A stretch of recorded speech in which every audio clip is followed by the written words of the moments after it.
From Los Angeles, California, the entertainment capital of the world, it's the 80s Movie Podcast.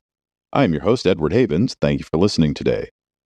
On this episode, we finally continue with the next part of our look back at the 1980s movies distributed by Miramax Films, specifically looking at 1988. But before we get there, I must issue another mea culpa. In our episode on the 1987 movies by Miramax, I mentioned that a Kiefer Sutherland movie called Crazy Moon never played in another theater after its disastrous one-week Oscar qualifying run in Los Angeles in December of 1987. I was wrong. While doing research on this episode, I found one New York City playdate for the film in early February 1988.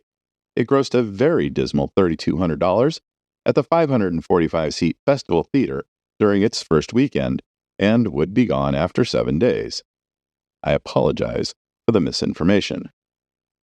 1988 would be a watershed year for the company, as one of the movies they acquired for distribution would change the course of documentary filmmaking as we know it, and another would give a much-beloved actor his first Academy Award nomination while giving the company its first Oscar win.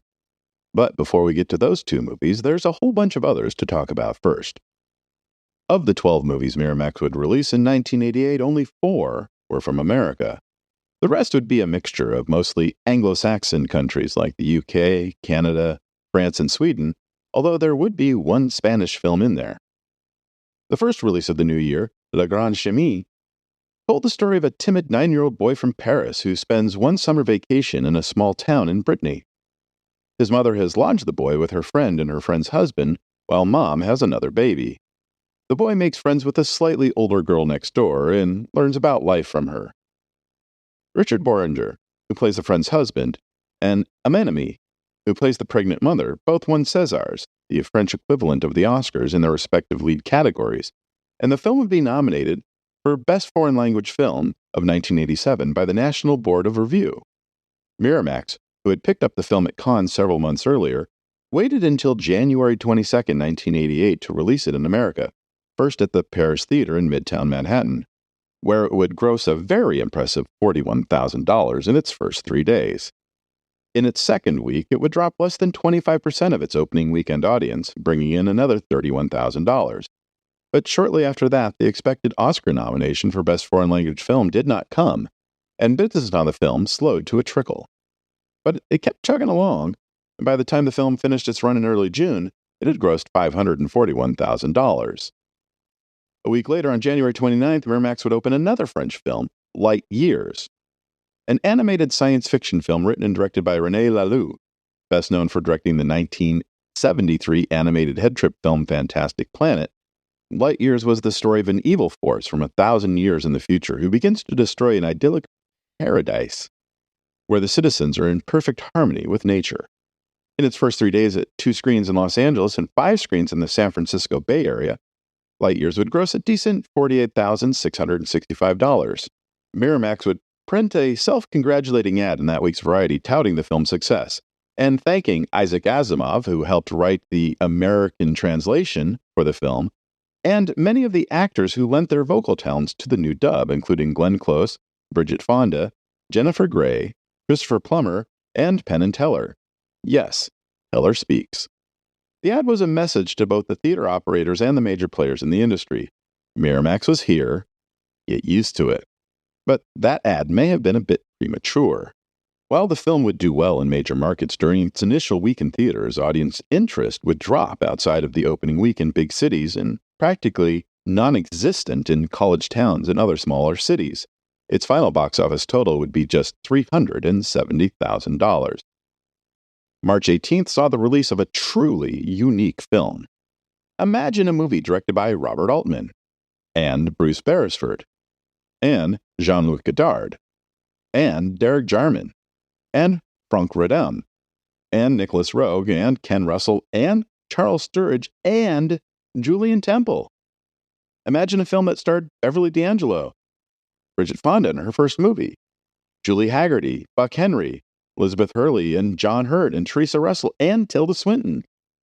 Imagine a film that brought together 10 of the most eclectic filmmakers in the world, doing 4 to 14-minute short films featuring the arias of some of the most famous and beloved operas ever written, often taken out of their original context and placed into strange new places, like, for example, the aria of Verdi's Rigoletto, set at the kitschy Madonna Inn in San Luis Obispo, where a movie producer is cheating on his wife while she is in a nearby room with a hunky man who is not her husband. And imagine that there's almost no dialogue in the film, just the arias set to these moments. That is aria. If you're unfamiliar with opera in general, and these arias specifically, that's not a problem. When I saw the film at the Nickelodeon Theater in Santa Cruz in June of 1988, I knew some Wagner, some Puccini, and some Verdi through other movies that used that music as punctuation for a scene. I think the first time I heard Nessun Dorma was in The Killing Field, Vesti la Giuba in The Untouchable. But this would be the first time I would hear the arias as they were meant to be performed, even if they were out of context within the original stories. Certainly, Wagner didn't intend the aria from Tristan and Isolde to be used to highlight a suicide pact between a young couple killing themselves in a Las Vegas hotel bathroom. Aria definitely split critics when it premiered at the 1987 Cannes Film Festival, when it competed for the festival's main prize, the Palme d'Or. Roger Ebert would call it the first MTV opera and felt the filmmakers were poking fun at their own styles, while Leonard Martin felt that most of the endeavor was a waste of time. In the review for the New York Times, Janet Maslin would also make a reference to MTV, but not in a positive way, and would note the two best parts of the film were the photo montage that is seen over the end credits and the clever licensing of Chuck Jones's classic Bugs Bunny cartoon What's Opera Doc to play with the film, at least during its New York run. In the Los Angeles Times, the newspaper chose one of its music critics to review the film. They too would compare the film to MTV, but also to Fantasia. Neither reference meant to be positive. It's easy to see what might have attracted Harvey Weinstein to acquire the film: nudity, and lots of it, including from a 21-year-old Elizabeth Hurley and a 22-year-old Bridget Fonda. Opening at the 420-seat Ridgemont Theater in Seattle on March 18, 1988, Aria would gross a respectable $10,600. It would be the second highest grossing theater in the city, only behind The Unbearable Lightness of Being, which grossed $16,600 in its fifth week at the 850-seat Cinerama Theater, which was and still is the single best theater in Seattle. It would continue to do well in Seattle, but it would not open until April 15th in Los Angeles and May 20th in New York City. But despite some decent notices and the presence of some big-name directors, Aria would generally stiff at the box office, grossing just $1.03 million after several months in theaters. As we discussed on our previous episode, there was a Dennis Hopper movie called Riders on the Storm that supposedly opened in November of 1987, but didn't. It did open in theaters in May of 1988, and now we're here to talk about it. Shot in the years before Dennis Hopper made his successful comeback in 1986 as Frank Booth in David Lynch's Blue Velvet and his Oscar-nominated role in Hoosiers, Riders on the Storm was about a group of disgruntled Vietnam veterans who broadcast a pirate television station from one of their B-29s used during the war.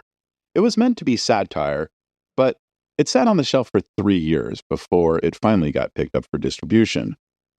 The film would open in 11 theaters in New York City on May 7th, including 3 screens in Manhattan. Since Miramax did not screen the film for critics before release, which is never a good sign, the first reviews wouldn't actually show up until the following day, since the critics would actually have to go to see the film with a regular audience. Vincent Canby's review for the New York Times would arrive first, and surprisingly, he didn't completely hate the film, but audiences didn't care. In its first weekend in New York City, Riders on the Storm would gross an anemic $25,000. The following Friday, Miramax would open the film at 2 theaters in Baltimore, 4 theaters in Fort Worth, Texas, but surprisingly none in Dallas, 1 theater in Los Angeles, and 1 theater in Springfield, Ohio, while continuing on only 1 screen in New York. No reported grosses from Fort Worth, LA, or Springfield, but the New York theater reported ticket sales of $3,000 for the weekend, a 57% drop from its previous week, while the 2 in Baltimore combined for $5,000. There would be more single playdates for a few months: Tampa the same week as New York, Atlanta, Charlotte, Des Moines, and Memphis in late May, Cincinnati in late June, Boston, Calgary, Ottawa, and Philadelphia in early July, Greenville, South Carolina in late August, Evansville, Illinois, Ithaca, New York, and San Francisco in early September, Chicago in late September. It just kept popping up in random places for months. Always a 1-week play date before heading off to the next location. And in all that time, Miramax never reported grosses. What little numbers we do have is from the theaters that Variety was tracking, and those numbers totaled up to less than $30,000. Another mostly lost and forgotten Miramax release from 1988 is Caribe, a Canadian production that was shot in Belize about an amateur illegal arms trader for Central American terrorists who must go on the run after a deal goes down bad. Because who wants to see a Canadian movie about an amateur illegal arms trader for Canadian terrorists who must go on the run in the Canadian tundra after it? Cara Glover would play Helen, the arms dealer, and John Savage as Jeff, a British intelligence agent who helps Helen. Caribe would first open in Detroit on May 20th, 1988. Can you guess what I'm going to say next? Yep. No reported grosses, no theaters playing the film tracked by Variety. Following week, Caribe opened in the San Francisco Bay Area at the 300-seat United Artists Theater in San Francisco, and 3 other theaters in the South Bay. While Miramax once again did not report grosses, the combined grosses for the 4 theaters, according to Variety, was $3,700. Compare that to Aria, which was playing at the Opera Plaza Cinemas in its 3rd week in San Francisco, in an auditorium 40% smaller than the United Artists, grossing $5,300 on its own. On June 3rd, Caribe would open at the AMC Fountain Square 14 in Nashville. 1 show only on Friday and Saturday at 11:45 p.m. Miramax did not report grosses, probably because people were going to see Willie Tyler and Lester down the street at Zanies. And again, it kept cycling around the country, 1 or 2 new playdates in each city it played in. Philadelphia in mid-June, Indianapolis in mid-July, Jersey City in late August, always for 1 week. Grosses never reported. Miramax's first Swedish release of the year was called Mio, but this was truly an international production. The $4 million film was co-produced by Swedish, Norwegian, and Russian production companies, directed by a Russian, adapted from a Swedish book by an American screenwriter, scored by one of the members of ABBA, and starring actors from England, Finland, Norway, Russia, Sweden, and the United States. Mio told the story of a boy from Stockholm who travels to an otherworldly fantasy realm and frees the land from an evil knight's oppression. What makes this movie memorable today is that Mio's best friend is played by none other than Christian Bale in his very first movie. The film was shot in Moscow, Stockholm, the Crimea, Scotland, and outside Pripyat in the northern part of what is now Ukraine between March and July of 1986. In fact, the cast and crew were shooting outside Pripyat on April 26, 1986, when they got a call that they needed to evacuate the area. It would be hours later when they learned of a nuclear core meltdown at the nearby Chernobyl nuclear power plant. They would have to scramble to shoot in other locations away from Ukraine for a month, and when they were finally allowed to return, the area they were shooting in deemed not to have been adversely affected by the worst nuclear power plant accident in human history. Geiger counters would be placed all over the sets, and every meal served by craft services would need to be read to make sure it wasn't contaminated. After premiering at the Moscow Film Festival in July 1987 and the Norwegian Film Festival in August, Mio would open in Sweden on October 16, 1987.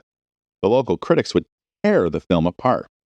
They hated that the filmmakers had angelicized the movie with British actors like Christopher Lee, Susanna York, Christian Bale, and Nicholas Picard, an 11-year-old British boy who was making his film debut as Mio. They also hated how the filmmakers adapted the novel by the legendary Astrid Lindgren, whose Pippi Longstocking novels made her and her works world famous. Overall, they pretty much hated everything about it outside of Christopher Lee's performance and the production's design in the fantasy world. Miramax most likely picked it up trying to emulate the success of The Never-Ending Story, which had opened to great success in most of the world in 1984. So it might seem kind of odd that when they would open the now titled The Land of Far Away in theaters, they wouldn't go wide, but instead open it on one screen in Atlanta, Georgia on June 10th, 1988. And once again, Miramax did not report grosses, and Variety did not track the Atlanta theaters that week. 2 weeks later, they would open the film in Miami. How many theaters? I can't tell you. Miramax did not report grosses, and Variety wasn't tracking any of the theaters in Miami playing the film. But hey, Bull Durham did pretty good in Miami that week. The film would next open in Los Angeles. This time, Miramax bought a quarter-page ad in the Los Angeles Times on opening day to let people know the film existed. So we at least know that it was playing on 18 screens that weekend. But once again, Miramax did not report grosses for the film. But on the 2 screens that it played on that Variety was tracking that week, the combined gross was just $2,500. There would be other playdates: Kansas City and Minneapolis in mid-September, Vancouver, British Columbia in early October, Palm Beach, Florida in mid-October, Calgary, Alberta, and Fort Lauderdale in late October, Phoenix in mid-November, and never once did Miramax report any grosses for it. 1 week after Mio, Miramax would release a comedy called Going Undercover. Now, if you listened to our March 2021 episode on Some Kind of Wonderful, you may remember me mentioning that Leah Thompson, taking the role of Amanda Jones in that film, a role that she had turned down twice before, the week after Howard Duck opened, she did so because she was afraid that she'd never get cast in a movie again. And while Some Kind of Wonderful wasn't as big a film as you'd expect from a John Hughes production, Thompson did indeed continue to work and is still working to this day. So if you were looking at a newspaper ad in several cities in June of 1988 and saw her latest movie and wondered why she was going back to making weird little movies, she hadn't. This was a movie that she had made just before Back to the Future, in August and September 1984. Originally titled Yellow Pages, the film starred film legend Gene Simmons as Maxine, a rich woman who has hired Chris Lemon's private investigator, Henry Brilliant, to protect her stepdaughter Marigold during her trip to Copenhagen.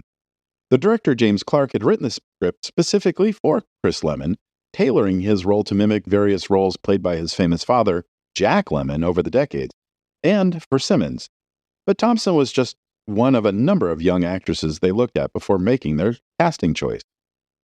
Half of the $6 million budget from the film would come from a first-time British film producer, while the other half from a group of Danish investors wanting to lure more Hollywood productions to their area.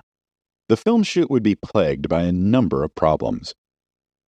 The shoot in Los Angeles coincided with the final days of the 1984 Summer Olympics, which would cut out using some of the best and most regularly used locations in the city, and a long-lasting heat wave that would make outdoor shoots unbearable for the cast and crew. When they arrived in Copenhagen at the end of August, Denmark was going through an unusually heavy storm front that hung around for weeks. Clark would spend several months editing the film, longer than usual for a smaller production like this, but he in part was waiting to see how Back to the Future would do at the box office.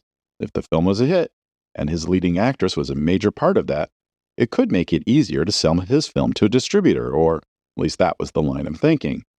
Of course, Back to the Future was a hit, and Thompson received much praise for her comedic work on that film. But it didn't make it any easier to sell this film. The producer would set the first screenings for the film at the February 1986 American Film Market in Santa Monica, which not only caters to foreign distributors looking to acquire American movies for their markets, but helps independent filmmakers get their movies seen by American distributors. As these screenings were for buyers, by invitation only, there would be no reviews from the screenings. But one could guess that no one would hear about the film again until Miramax bought the American distribution rights to it in March of 1988, tells us that maybe the screenings didn't go so well. The film would get retitled Going Undercover, and would open in single-screen playdates in Atlanta, Cincinnati, Dallas, Indianapolis, Los Angeles, Nashville, Orlando, St. Louis, and Tampa on June 17th. And as I've said too many times already, no reported grosses from Miramax, and only one theater playing the film was being tracked by Variety, with Going Undercover earning $3,000 during its 1 week at the Century City 14 in Los Angeles.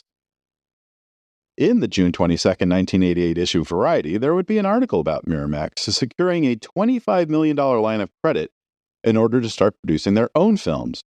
Going Undercover is mentioned in the article about being one of Miramax's releases, without noting that it had just been released that week, or how well it did or did not do. The Thin Blue Line would be Miramax's first non-music-based documentary, and the one that would truly change how documentaries were made. Errol Morris had already made two bizarre but entertaining documentaries in the late 70s and early 80s. Gates of Heaven was shot in 1977 about a man who operated a failing pet cemetery in Northern California's Napa Valley.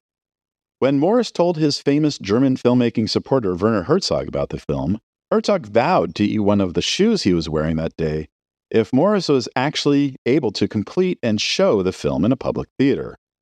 In April 1979, just before the documentary had its world premiere at the UC Theater in Berkeley, where Morris had studied philosophy, Herzog would spend the morning at Chez Panisse, the creators of the California cuisine cooking style, boiling his shoes for 5 hours in garlic, herbs, and stock.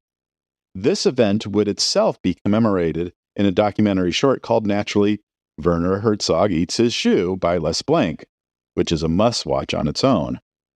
Because of the success of Gates of Heaven, Morris was able to quickly find financing for his next film, Nub City, which was originally supposed to be about the number of Vernon, Florida citizens who had accidentally, quote-unquote, cut off their own limbs in order to collect the insurance money.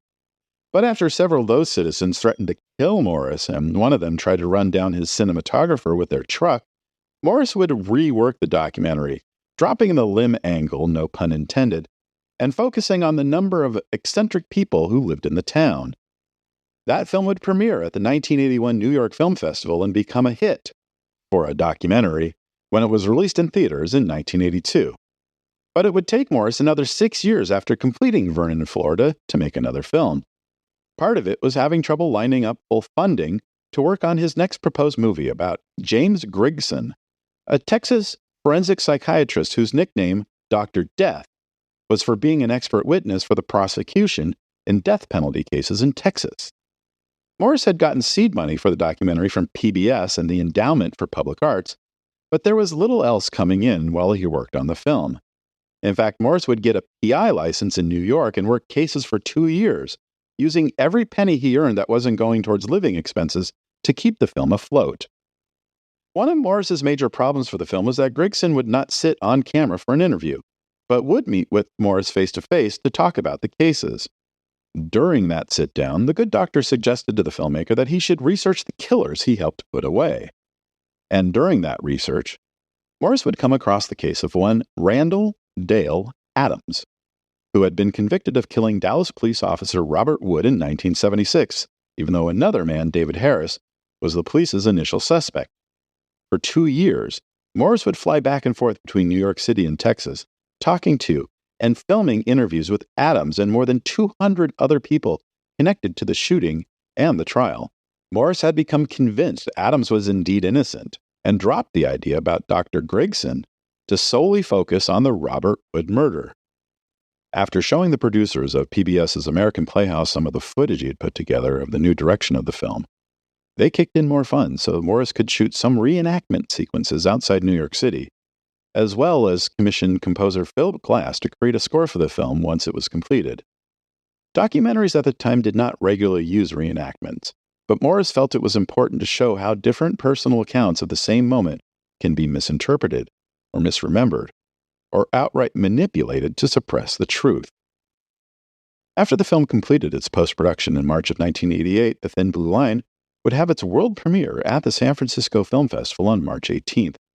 And word quickly spread Morris had something truly unique and special on his hands.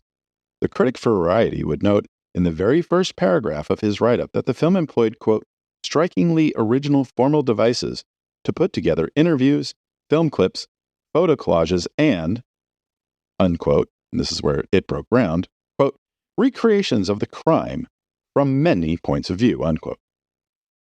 Miramax would put together a full-court press in order to get the rights to the film, which was announced during the opening days of the 1988 Cannes Film Festival in early May.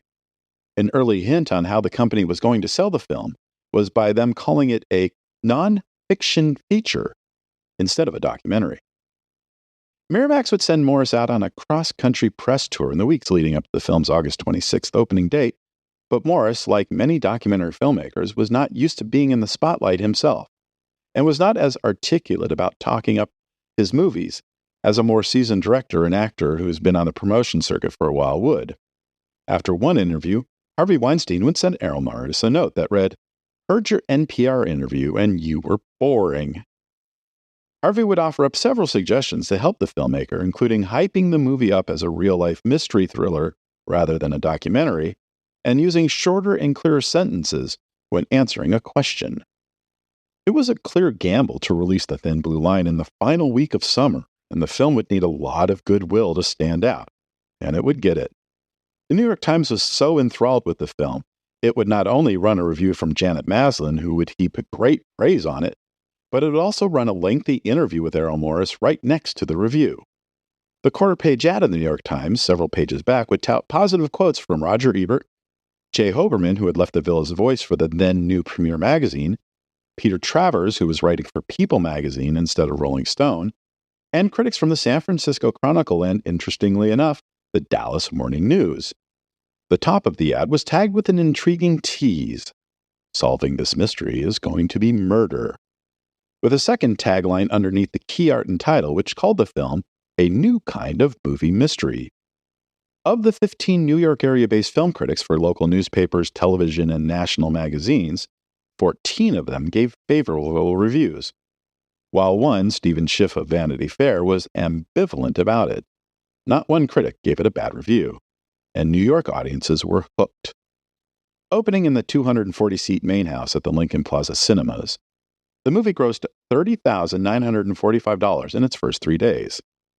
In its second weekend, the gross at the Lincoln Plaza would jump to $31,000, while adding another $27,500 from its two-theater opening in Los Angeles and $15,800 from a single D.C. theater that week. The third week in New York was still good at $21,000, but the second week in Los Angeles fell to $10,500 and D.C. to $10,000. And that's how it rolled out for several months, mostly single-screen bookings in major cities not called Los Angeles or New York City, racking up some of the best reviews Miramax would receive today, but never breaking out much outside the major cities. When it looked like Santa Cruz wasn't going to play the film, I drove to San Francisco to see it, just as my friends and I had done for the opening day of Martin Scorsese's The Last Temptation of Christ in mid-August of that year. That's 75 miles each way, plus parking in San Francisco just to see a movie. That's when you know you're no longer just like movies, but have developed a serious case of cinephilia. So when the Nickelodeon did open the film in late November, I did something I'd never done with any documentary before. I went and saw it again. The second time around, I was still pissed off at the outrageous injustice heaped upon Randall Dale Adams for nothing more than being with and trusting the wrong person at the wrong time. But thankfully, things would turn around for Adams in the coming weeks. On December 1st, it was reported that David Harris had recanted his testimony at Adams's trial, admitting that he was alone when Officer Wood stopped his car. And on March 1st, 1989, after more than 15,000 people had signed the film's petition to revisit the decision, the Texas Court of Criminal Appeals overturned Adams's conviction based largely on the facts presented in the film. The film would also find itself in several more controversies. Despite being named the best documentary of the year by a number of critics groups, the documentary branch of the Academy of Motion Pictures Arts and Sciences would not nominate the film, due in large part to the numerous reenactments presented throughout the film. Michael Apted, a member of the directors branch of the Academy, noted that the failure to acknowledge The Thin Blue Line was, quote, one of the most outrageous things in the modern history of the Academy, unquote, while Roger Ebert added that the slight was, quote, the worst non-nomination of the year, unquote. Despite the lack of a nomination, Errol Morris would attend the Oscar ceremony in March 1989 as a protest for his film being snubbed. Morris would also, several months after Adams's release, find himself being sued by Adams, but not because of how he was portrayed in the film. During the making of the film, Morris had Adams sign a contract that would give Morris the exclusive rights to tell Adams' story, and Adams wanted essentially the right to tell his own story now that he was a free man. Morris and Adams would settle out of court, and Adams would regain his life rights. Once the movie was played out in theaters, it had grossed $1.2 million, which on the surface sounds like not a whole lot of money. Adjusted for inflation, that would only be $3.08 million, but even unadjusted for inflation, it's still one of the highest-grossing documentaries of the past 40 years. And it is one of just a handful of documentaries to become part of the National Film Registry for being culturally, historically, or aesthetically significant film. Adams would live a quiet life after his release, working as an anti-death penalty advocate, and marrying the sister of one of the death row inmates he helped to exonerate. Adams would pass away from a brain tumor in October of 2010 at a courthouse in Ohio, not a half hour from where he was born and still lived. But he would so disappear from the spotlight after the movie was released that his passing wasn't even reported until 8 months later.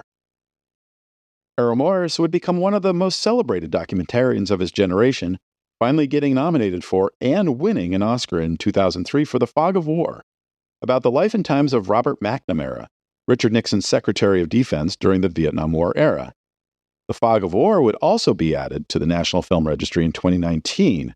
Morris would become one of only 3 documentarians after D.A. Pennebaker and Les Blank who have 2 films on the registry. In 1973, the senseless killings of 5 members of the Alday family in Donaldsonville, Georgia, made international headlines. 4 years later, Canadian documentarian Tex Fuller made an award-winning documentary about the case called Murder One.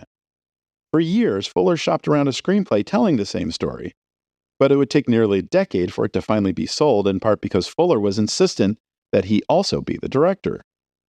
A small Canadian production company would fund the $1 million Canadian production, which would star Henry Thomas of E.T. fame as the 15-year-old narrator of the story, Billy Isaacs. The shoot began in early October 1987 outside Toronto, but after a week of shooting, Fuller was fired and replaced by Graham Campbell, a young and energetic filmmaker for whom Murder One would be his 4th movie directing gig that year. Details are sketchy as to why Fuller was fired, but Thomas and his mother Carolyn would voice concern with the producers about the new direction the film was taking under its new director. The film would premiere in Canada in May of 1988, and when the film did well up north, Miramax took notice and purchased the American distribution rights. Murder One would first open in America on 2 screens in Los Angeles on September 9, 1988. Michael Wilmington in the Los Angeles Times noted that while the film itself wasn't very good, that it still sprung from the disturbing insight about the crazy reasons people cross what should be impassable moral lines. "No movie studio could have invented it," screamed the tagline on the poster in newspaper key art. "No writer could have imagined it, because what happened that night became the most controversial in American history." That would draw limited interest from filmgoers in Tinseltown.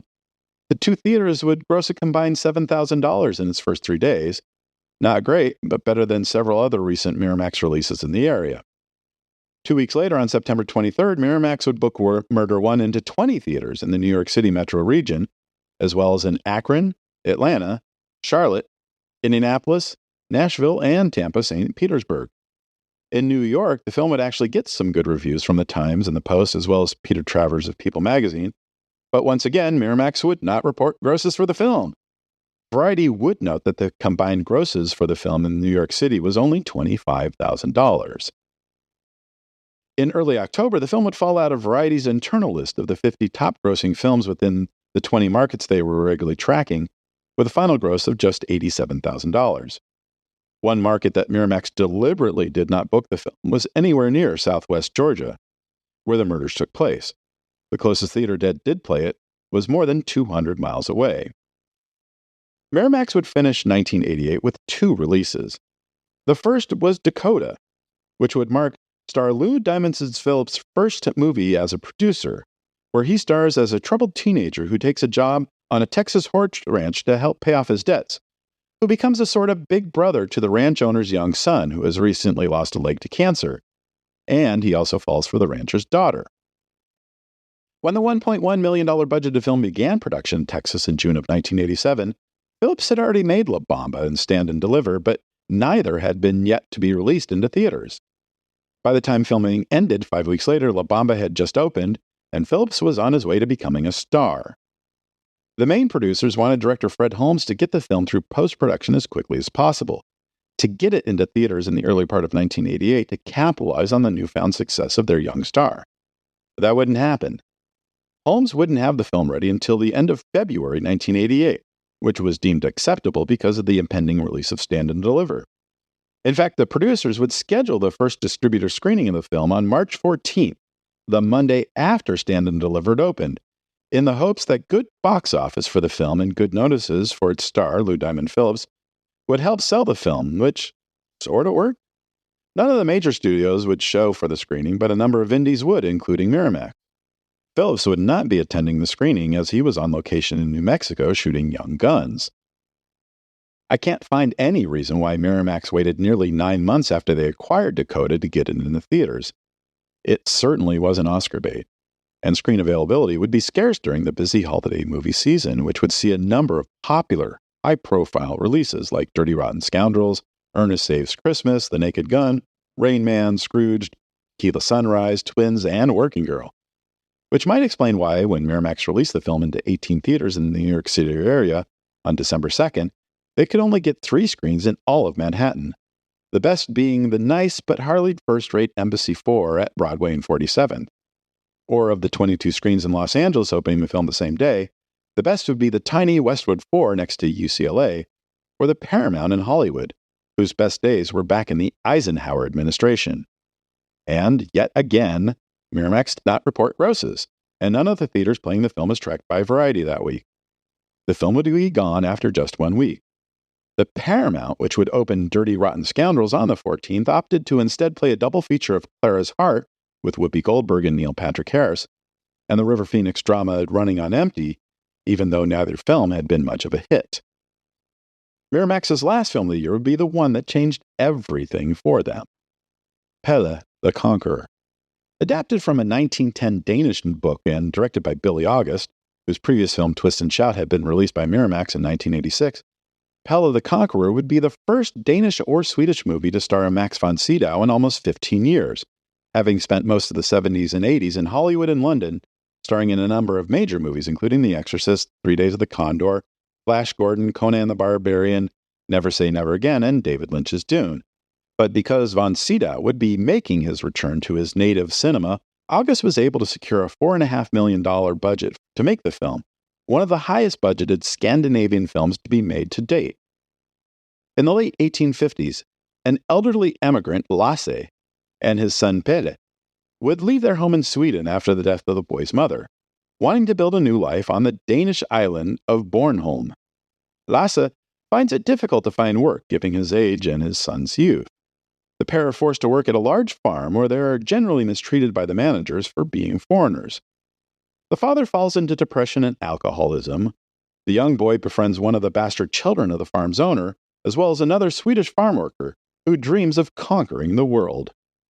For the title character of Pelle, Billy August saw more than 3,000 Swedish boys before deciding to cast 11-year-old Pelle Venegard, who, like many boys in Sweden, had been named for the character he was now going to be playing on screen. After 6 months of filming in the summer and fall of 1986, Billy August would finish editing Pelle the Conqueror in time for it to make its intended Christmas Day 1987 release date in Denmark and Sweden, where the film would be one of the biggest releases in either country for the entire decade. It would make its debut outside Scandinavia at the Cannes Film Festival in May 1988, where it had been invited to compete for the Palme d'Or. It would be competing against a number of talented filmmakers who had come with some of the best films they would ever make, including Clint Eastwood with Bird, Claire Denis' Chocolat, Istvan Svabo's Hanusen, Vincent Ward's The Navigator, and a short film about killing, an expanded movie version of the 5th episode in Krzysztof Kieślowski's masterful miniseries Decalogue. Pelle would conquer them all, taking home the top prize from one of cinema's most revered film festivals. Reviews for the film out of Cannes were almost universally excellent. Vincent Canby, the lead critic for the New York Times for nearly 20 years by this point, wouldn't file his review until the end of the festival, in which he pointed out that a number of people at the festival were scandalized that von Sydow had not also won the award for Best Actor. Having worked with the company on his previous film's American release, August felt that Miramax would have what it took to make the film a success in the States. The company's first moves would be to schedule the film for a late December release, while securing a slot at that September's New York Film Festival. And once again, the critical consensus was highly positive, with only a small sampling of detractors. The film would open first on 2 screens at the Lincoln Plaza Cinemas in Midtown Manhattan on Wednesday, December 21st, followed by exclusive engagements in 9 other cities, including Los Angeles, Philadelphia, San Francisco, Seattle, and Washington, D.C. on the 23rd. But the opening week's numbers weren't very good. Just $46,000 from 10 screens. And you can't really blame the film's 2-hour and 45-minute running time. Little Dorrit, the 2-part, 4-hour adaptation of the Charles Dickens novel, had been out 9 weeks at this point and was still making nearly 50% more per screen. But after the new year, when more and more awards were hurled the film's way, including the National Board of Review naming it one of the best foreign films of the year, and the Golden Globes awarding it their Best Foreign Language trophy, ticket sales would pick up for, well, a foreign film. The week after the Motion Picture Academy awarded Pelle their award for the Best Foreign Language Film, business for the film would pick up 35%, and a third of the film's $2 million American gross would come after that win. One of the things that surprised me while I was doing research for this episode was learning that Max von Sydow had never been nominated for an Oscar until he was nominated for Best Actor for Pelle the Conqueror. You look at his credits over the years, and it's just mind-blowing. The Seventh Seal, Wild Strawberries, The Virgin Spring, The Greatest Story Ever Told, The Emigrants, The Exorcist, The 3 Days of the Condor. Surely there was one performance amongst those that deserved recognition. I hate to keep going back to A24, but there's something about a company's first Oscar win that sends that company into the next level. A24 didn't really become A24 until 2016, when 3 of their movies won Oscars, including Brie Larson for Best Actress in Room. And Miramax didn't really become the Miramax we knew and once loved until its win for Pelle. Thank you for joining us. We'll talk again soon, when episode 118, the 5th and final part of our mini-series on Miramax Films, is released. Remember to visit this film's episode page on our website, the80smoviepodcast.com, for extra materials about the movies we covered on this episode. The 80s Movie Podcast has been researched, written, narrated, and edited by Edward Havens for idiosyncratic entertainment. Thank you again. Good night.